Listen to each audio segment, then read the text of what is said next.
Welcome to Socializing Security, where every week we have a discussion about security, compliance, and beyond.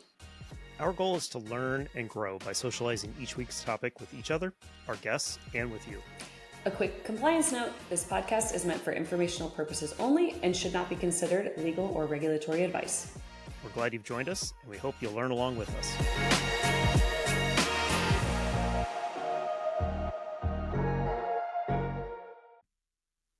Welcome back to another episode of Socializing Security. We're here to kick off another great conversation this week with a gentleman named Nathanael Iverson, who works for Zentera. And their goal in the security space is to help people kind of achieve zero trust. And while we don't get really deep into the what is zero trust conversation, we had a fascinating conversation about what it takes to kind of get into a zero trust space, as well as a little bit of the history and some really interesting facts about that, how we got to this concept of zero trust and the fact that, quite frankly, it's not really a new idea. So without further ado, let's bring on Nathanael and Milu, and let's have a quick conversation about zero trust. And we're back with Nathanael. Nathanael, you want to give us a real quick introduction for yourself? Sure, I'd be happy to. My background is started out in networking and security like so many people. And over the last decade, I've done a lot of zero trust work in a variety of different roles, individual contributor and executive at Illumio, and now here at Zentera, where I'm the chief evangelist. So we kind of are involved in zero trust on a daily basis and happy to represent what we can. Yeah, that's great. We were just running down this during our intros and stuff, but would you mind just giving us a high level overview of what is a chief evangelist for the audience? Sure. A chief evangelist is somebody who has broad industry knowledge or experience, some deep product knowledge on the particular thing that they're doing. And our job is basically to position that. And so that takes the form sometimes of product information, but a lot of times it has to do with just evangelizing or speaking about the concepts, the theories, the practice, the operations, and to help people to actually understand the benefits, the opportunities, and all of these kind of things in a variety of different ways. So it's a communication role, and doing podcasts like this is one of those things. And thank you for joining. I think, honestly, we talk a lot about startups on our podcast. And so I think every company would very much value from having a chief evangelist. I love the title and I love the role itself. And it's just one that not a lot of companies have it yet, but I keep seeing it more and more. So thank you for explaining it just to us, because I think it's probably a new one too for our listeners. It's been fun for me. It's a title that doesn't have an official definition. So it's what do you do? It's I'm me. How about you? This feels like how I have said before that when I say that I am a head of compliance, people have no idea what that means. And so generally, I usually have to explain it at a high level of what I do, because a lot of people have no idea what compliance means. And so I can relate a little bit in that regards of it's very fun to basically wear a lot of hats and to make your own job, but it also means it comes with a lot of surprises. And I'm sure your day today is very different every single day. Yeah, compliance. I set your password policy and you have to watch videos every year because of me. And then I don't love those videos either. But you still have to watch them. Yep. Yeah. Sometimes you see the same video across multiple companies too, which is an entertaining thing. So your job is to go around and talk about zero trust. It is. And a lot of people look at zero trust as just a dumb buzzword that us marketing people have come up with and throw out there. So let's start by getting your perspective on what that term really means and how real it can really be. Yeah, well, as a buzzword, it has become a buzzword, and you can certainly use it in a content-free kind of a way. The interesting thing is the actual concepts of zero trust are nothing new. One of the researches that I did is what's the first mention of zero trust principles? And it goes back to 1973, if you can believe it. Wow. There was a guy that was associated with the Department of Defense in one of the think tanks at a university, and he wrote a paper about the 7 different principles of computer security. And those principles, if you were to do a little search and replace and put zero trust-ish stuff on there, he wrote the book on zero trust in 1973. So these ideas that you shouldn't get in anywhere without authenticating, that you should only have least privilege access. In other words, you only should have access to what you're supposed to. These principles were all outlined in the set when the only computers that people were using were some early version of like mainframe shared service kind of things. And they were already thinking about these kind of things. So another way to think about zero trust is that it's a lot of the things that everybody in security knows that you should do, but that's hard to do. And so this leads somewhat to, I think, some of the buzzwordishness where it's like, oh, hey, do zero trust. Like, it'd be good for you. And it's like, yeah, someone going to the gym. But that also means that people can talk a lot about it without actually doing the work that takes them on the journey. And so I think this ends up also with some of the stories that we hear about projects that didn't go anywhere, with, vendor claims that didn't pan out. And, some of these things where the hype has been bigger than people's reality.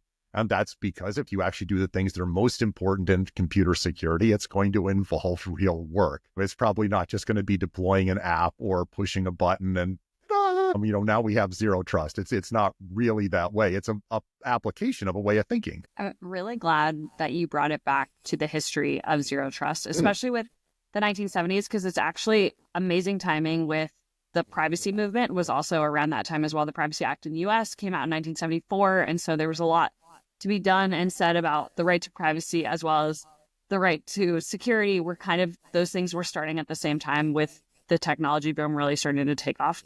And so it's really cool to actually hear that the background is around the same time, because I have actually also looked up those principles. And I don't know if that's just me showing that I'm a really big security nerd, but I've seen them, I've read them, they're great. We'll add them in the show notes because it's crazy that in 2025, where we are now, it really hasn't changed that much in terms of the technology has changed a lot, right? But the basics, the foundations, and the fundamentals are very similar. And maybe that's because people have not changed and that we are actually the constant across the technology. Yes, we are the weakest link, as we have said before. Yes. I mean, we're both the vulnerable place and also the source of potential evil, right? Both of those things at once. And that complication just keeps getting applied to new stacks. And apparently they had these kind of people on shared mainframes when the only people that were on them had security clearances. They still had to worry about this in 1973. It makes me It does tell sad. you something. I know, but it makes me sad that it really hasn't changed. It really the things that we've been concerned about in the 70s are still very, very similar. I know access control is still a huge one. And that's really a lot of where this comes down to still today is we still have a hard time, IT teams still have a really hard time managing who has access to what data. And that really hasn't changed. Well, it's interesting. If you were to go read some of the NSA documents, they actually publish a lot of things about how to make your system secure, how to keep people from hacking into your things. Our government does this as a public service. They will basically tell you that it's three primary things. It's identity and access management, it's segmentation, and it's patching. And if you did an awesome job at those three things, the nation state would not be able to break into you. And it's what are the hardest things to do in security? Yes, identity and access control, segmentation, and patching. Yes, those three things. But they are also the three things that the NSA would recommend you do. I'm sure the NSA is fine if you want to use intrusion detection, if you want to, do antivirus and, EDR and XDR and all those things. I'm sure they're down with all that too. But those three things, as near as I can tell, are the three things that actually reduce risk as opposed to manage it.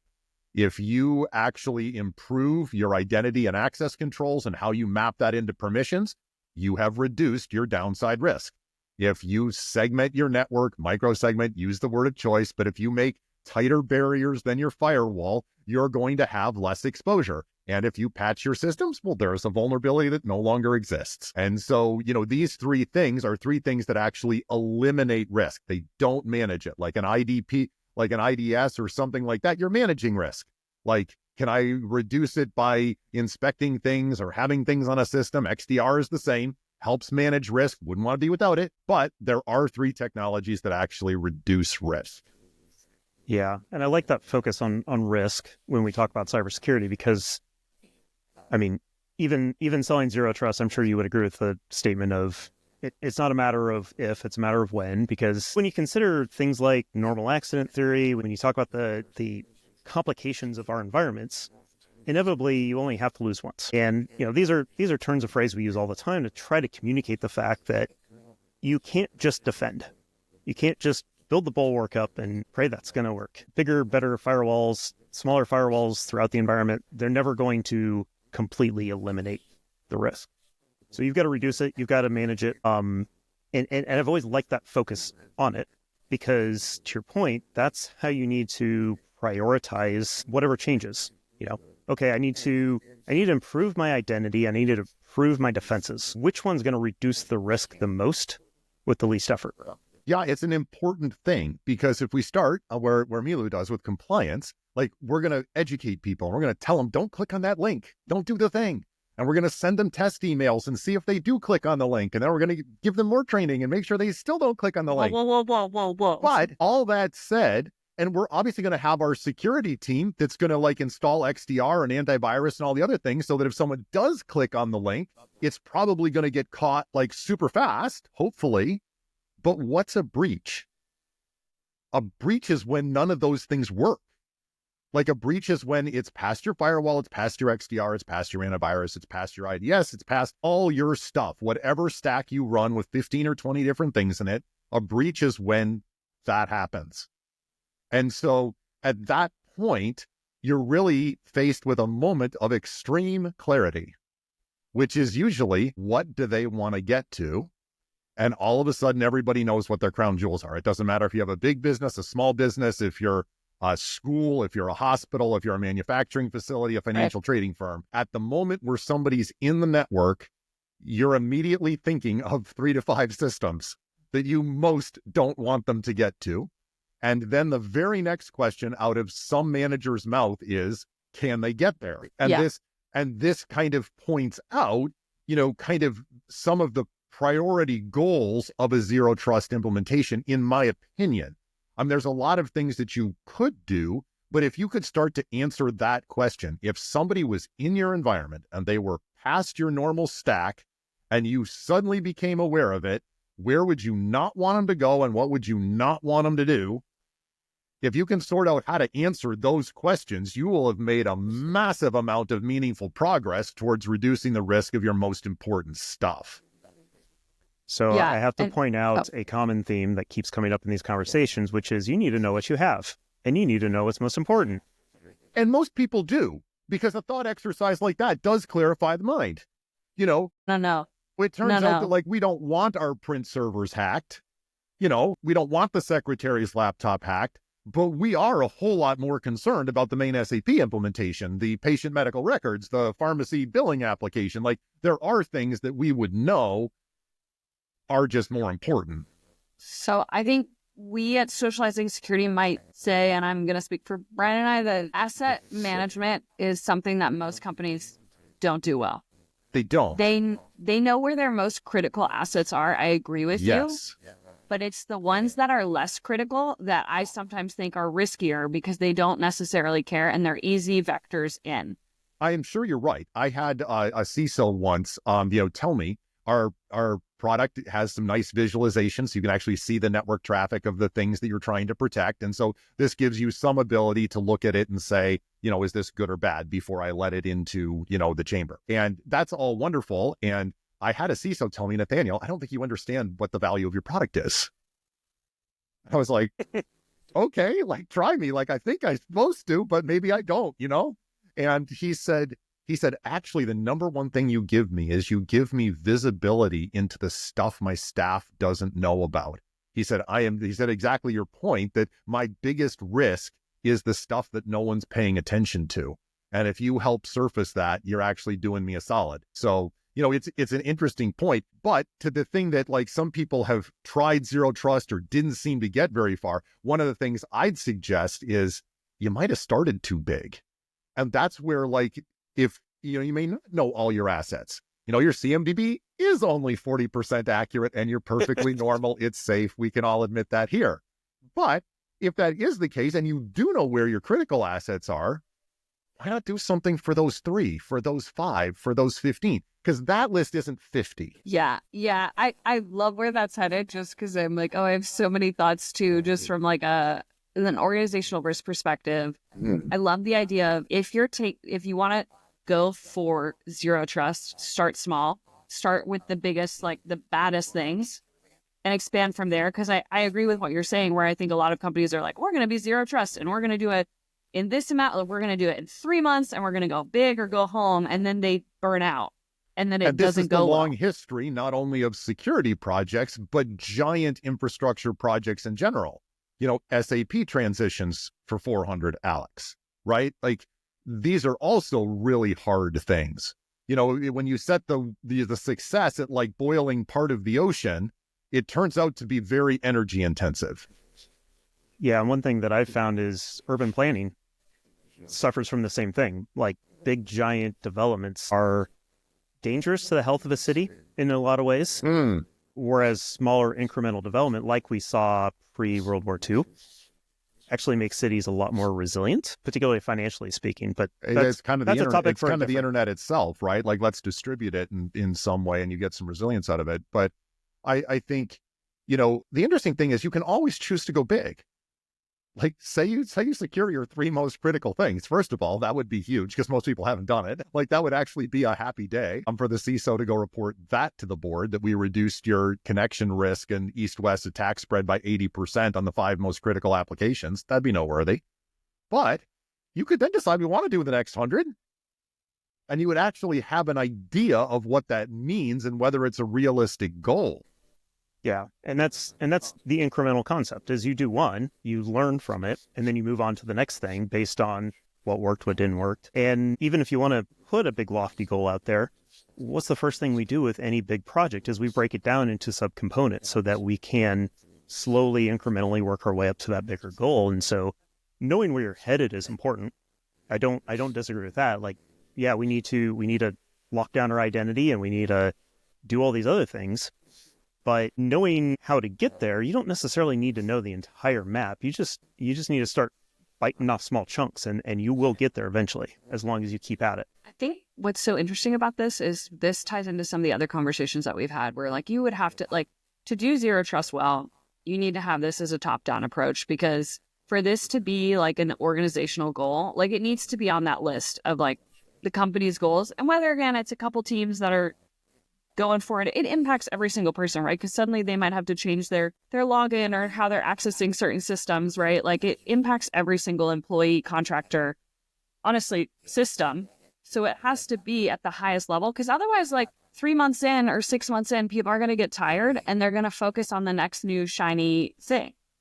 Well, that's why I think it's so important to get something done. If you set it so that you have, and certainly some of the frameworks are this way. The frameworks are big, mostly because it's hard to implement a framework. They're not for that. They're for thinking. They're for like trying to understand all the things that you might need to do.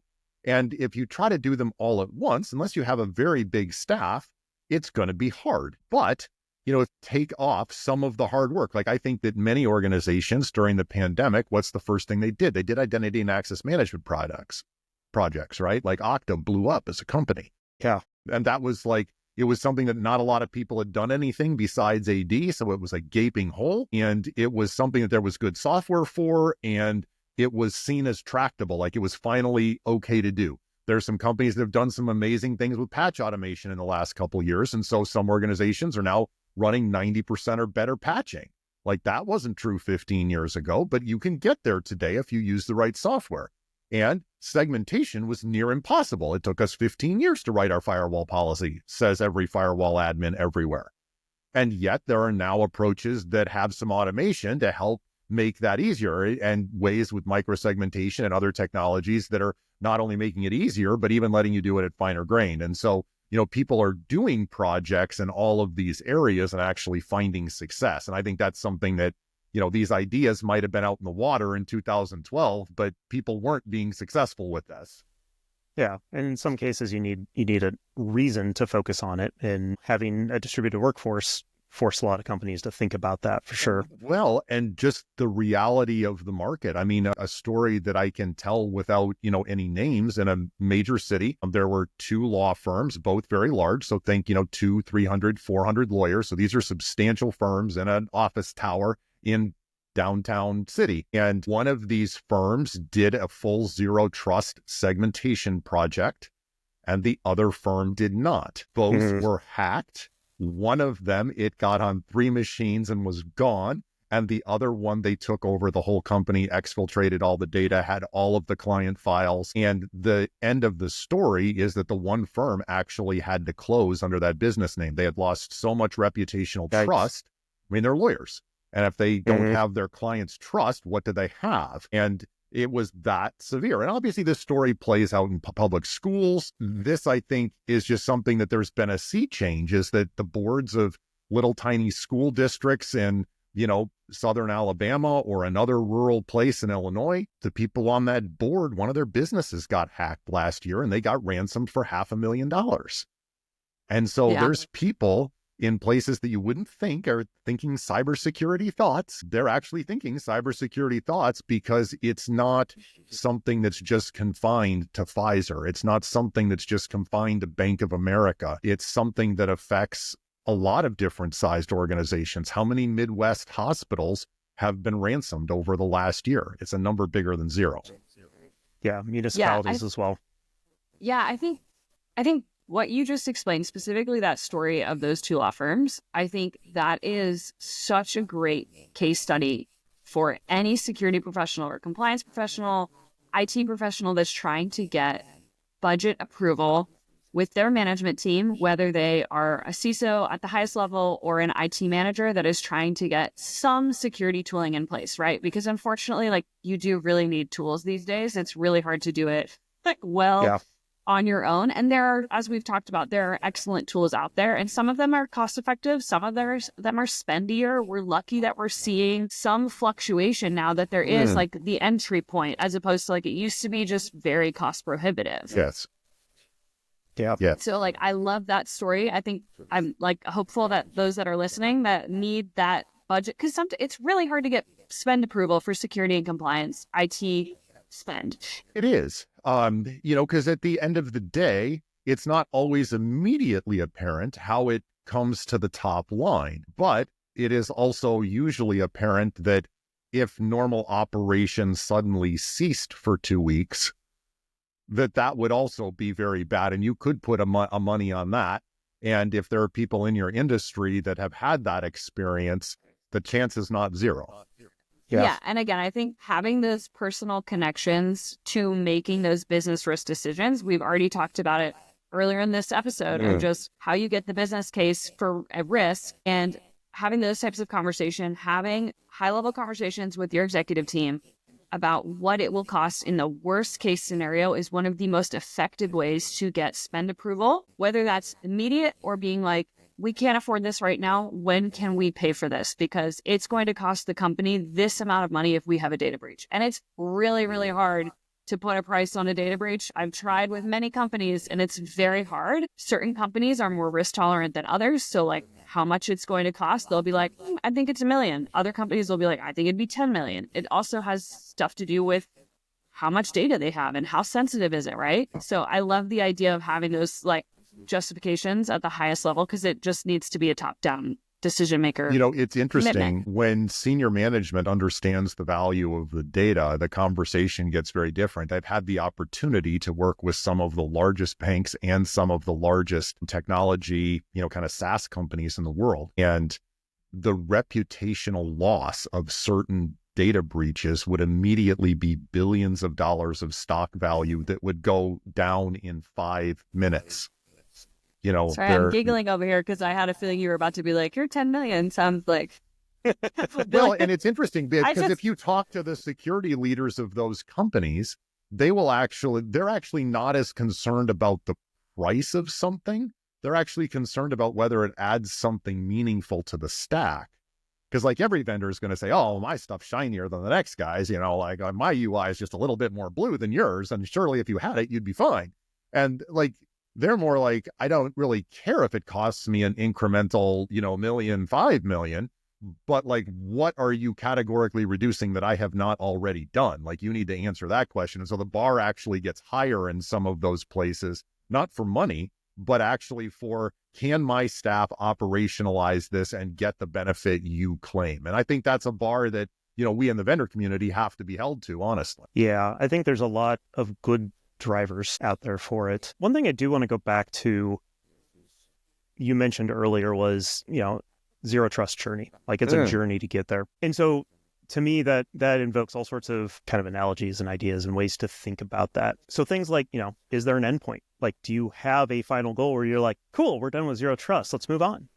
Are there common paths that people take to get there? Like, it's always easier to walk down a path somebody else has already walked down because they've already knocked down all the tall weeds and stuff. Those types of things. What's been your experience helping customers over the years do zero trust? What does that usually look like?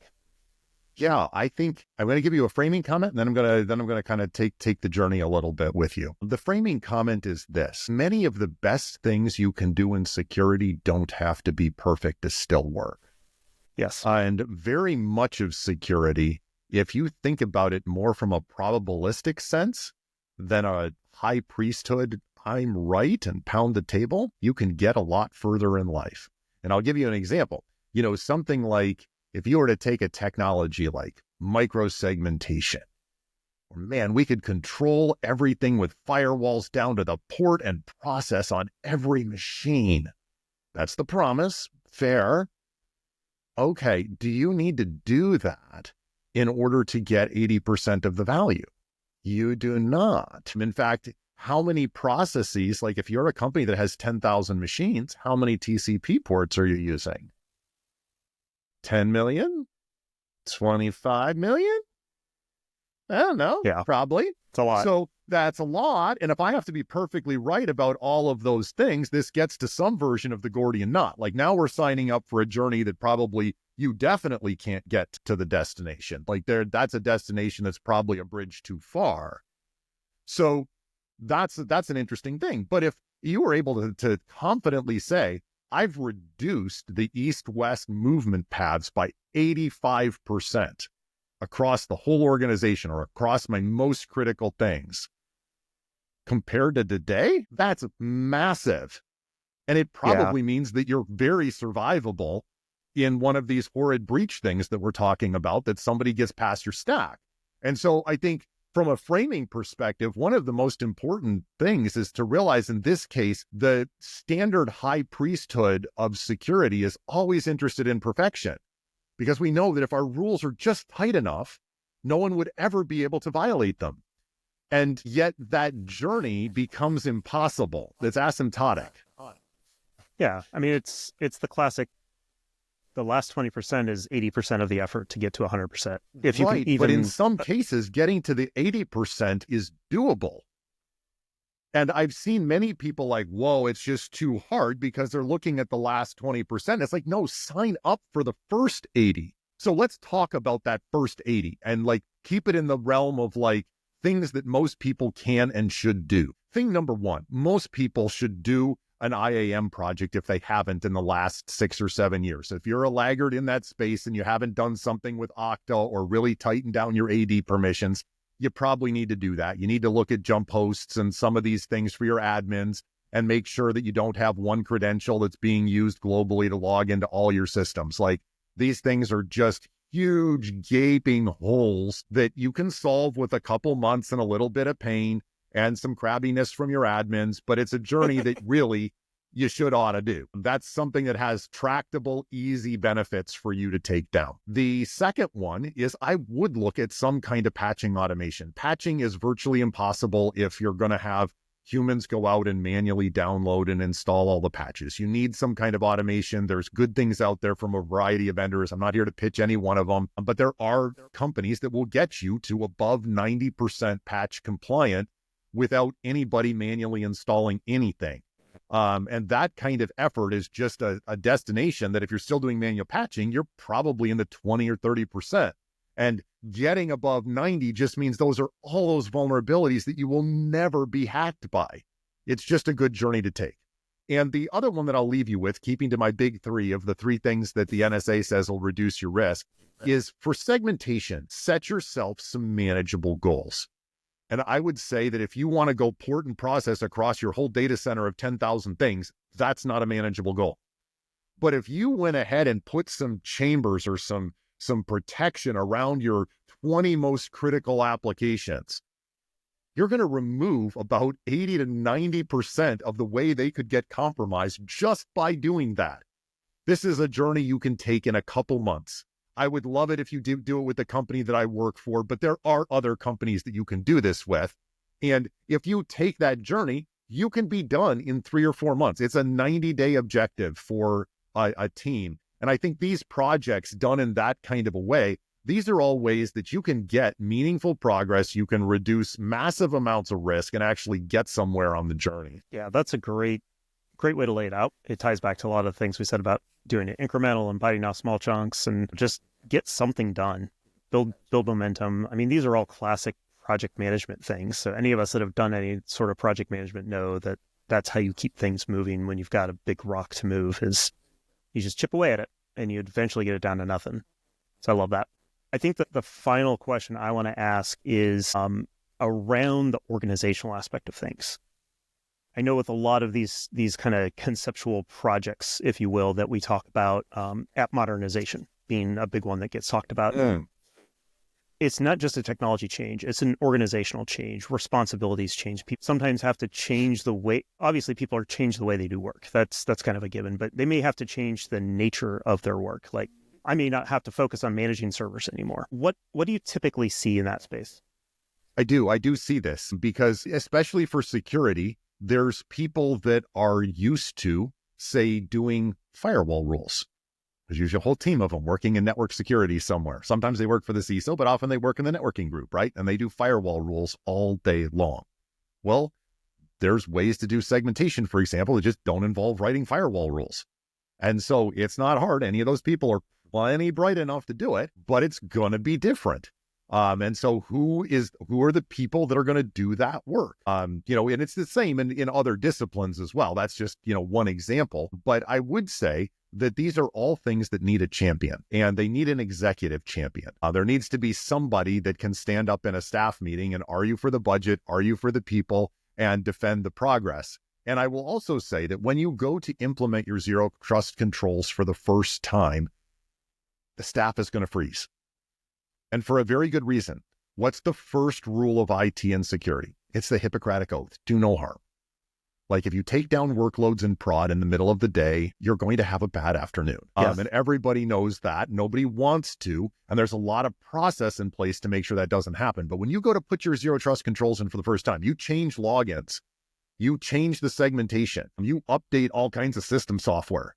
You run the very real chance of actually putting something out of service momentarily till somebody can fix it. And I have just seen many times that if you're trying to do this and it's going to affect, 10, 15 systems, the top 5 databases, you actually need someone from management to give air cover to say, this has been checked, we're going to do it, and it's on me if it fails. Because there's just, at the engineering level, it's just, I don't want to get fired for this.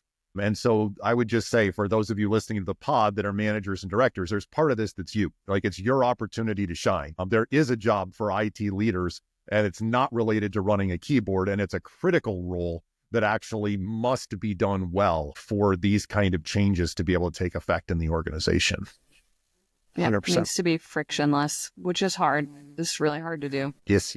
Okay. Well, then I'm going to kind of wrap us up and ask my favorite question that I get to do. So we asked the same question, and I love the answers because they're always a little different. But a while ago now, I had a CTO tell me that he thought that the fight for privacy was dead, and that now is very much the fight for security. And I just would love to get your thought on that. Do you think the fight for privacy is dead? Do you think it's only the fight for security, or do you still think there's some value to that fight? Man, I think they're different. That's what I think. We experience privacy personally. I don't think we experience privacy corporately. We experience security corporately, so I think that privacy is something that all of us face. If you know somebody that's actually had identity theft, privacy is a big deal. If you get to where your life is messed up for 3 months, it's a big deal, and you will not be convinced that privacy is dead or that the need for it has magically disappeared. But I don't think that corporations have privacy in quite the same way. They have security problems, and most people have limited security problems. I mean, most of us are not running stacks of security inside of our home offices. We've got the same brands of Wi-Fi routers that are available on Amazon as everybody else, but we go into our corporate offices and that security is very real because it's so much broader. than privacy. Like privacy is one part of security, but a corporation, they have to think about these many other things. And it keeps all of us employed, right? In all the different ways that we've been employed in security. None of these jobs are optional. If they were, no one would pay us for them. They're all critically important. And that is the reality of the world that we're in.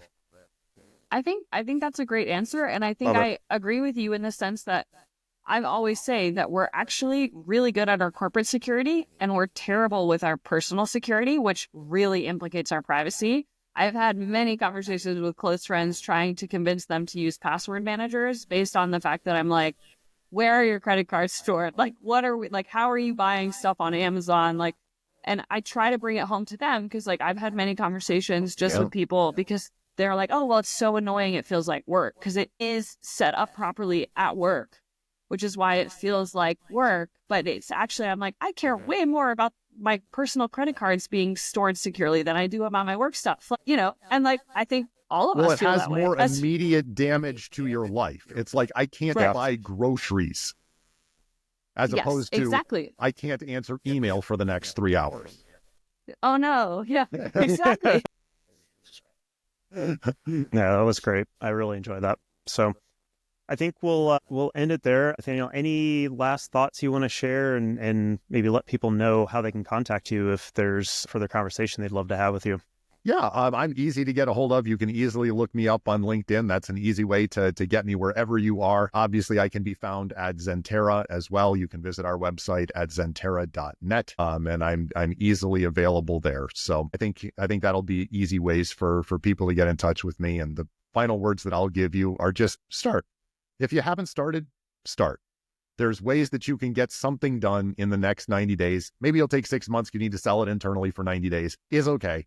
It'll still take 90 days once you start. And there's some project that you can do that'll move you forward and you'll feel great knowing that you actually reduced risk instead of just manage it for another quarter. Yeah, add it to your like 2025 things you did well at work list for your future promotion goals, whatever. Yeah, people get promoted for this. Like it's the reality. Like you do things that actually matter, you get promoted. You know, you can keep the lights on. 80% of IT and IT spend is keeping the lights on. It's doing existing operational projects. Only about 15% of IT spend is doing something new. Every CIO knows this. So yeah, great. If you're a mid-level manager, sign up for the 15%. Yeah. Make your part of the world better. Like, it's good. Yeah. Great stuff. Awesome. Well, thank you, Nathanael. I really appreciate you joining us, and we hope everybody enjoyed it as well. As promised, a great conversation with Nathanael. A lot of great takeaways I had from that one. I mentioned at the top the length of time that Zero Trust has really been in our environments and in our knowledge set. But things like, how incremental work can really make a difference. You don't have to focus on solving the whole thing all at once. Really just start biting off pieces of it, and pretty quickly you'll gain momentum and interest. And as long as you've got that upper level support to continue the project going, you're gonna go pretty far with it. I also like the concept of probability reduction, being able to say, hey, the odds of us getting breached by this particular thing will reduce if we do this other thing. And using that as a good guide, I think is a great way to put into concepts or put into words the concepts of why we need to do Zero Trust. And so having those things in your pocket as you go to justify this project and plan it out, I think are really good aspects to have. Another thing that as we ended the recording, Milu, Nathanael, and I were talking about is your influence is infinite. Like you only have so much time in the day to be able to do these types of things, to execute on these projects. But the ability to influence people and to be able to go out there and push for these changes is pretty staggering. And it doesn't matter where you are within the organization. Being able to go out there and do those things is something that you really, really can focus on and can make a big difference on. So we hope you enjoyed that conversation. I enjoyed it thoroughly. And while I've done a lot of Zero Trust stuff in the past and know the concepts, and we'll definitely do future episodes to talk about the concepts themselves and how you implement it. But we thought this was a good conversation to start with as to kind of where Zero Trust came from and how people kind of go about doing it. So we'll be back with more next week.